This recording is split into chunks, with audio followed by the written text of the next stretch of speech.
Okay. That's a fundamental. All right. Okay. Then we are marking history. Yes. The 10 fundamentals of a successful marriage. Yes. 1, marry your friend. Because friendship is the hallmark and the foundation of any relationship. And you know, conflict is inherent in a relationship. So when you have a conflict situation as friends, you are able to resolve it rather than the litigious mindset where you say, I have rights, I'm a husband, the other one says, I have rights, I am a wife. 2, marry somebody whose self-confidence and esteem levels are high. Because when they are low, she becomes or he becomes a liability in the marriage. Small little things become a big issue. 3, marry somebody who has a career, not a job. Marriage is very expensive. You can't sustain marriage by a job. That is why I say to a lot of young people, don't marry before you have wealth. Because if you marry when you don't have wealth, your entire life is a debt. Your lobola is a debt, the car is a debt, the house is a debt. Everything becomes a debt. And you know what that debt does? That debt is the one that creates stress in a relationship.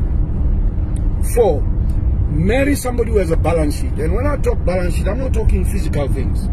I'm talking about intellectual capital, because if you have intellectual capital, you can create anything and you can live anywhere in the world. You know, you can compete because you are intellectually competent.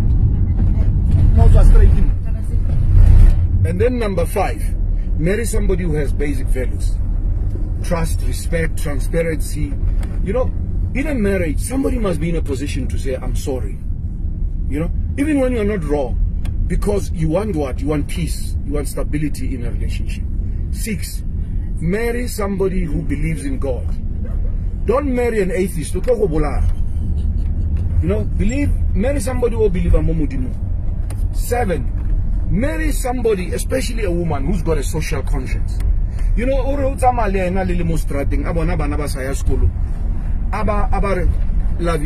I want to go and talk to those kids. Why are you not at school? But you know what? We are poverty stricken. That woman then comes to you and says, love, give me your card.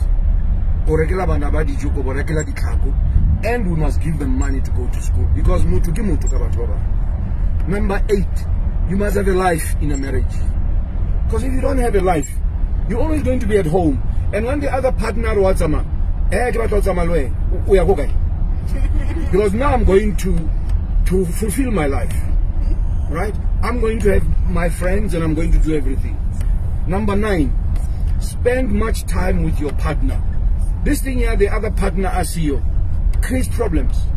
Because what happens is that the more you are alone, the more you are susceptible to, you know, I don't want to... Loneliness. To loneliness. And loneliness breeds what? Content. Envy and content. Number 10, and this is very important for especially African men. Take your wife every year on a pilgrimage. Take your wife overseas. Not Lesotho. Lesotho is not overseas. Take your wife to New York for 2 weeks. You switch off your phones. There are no children.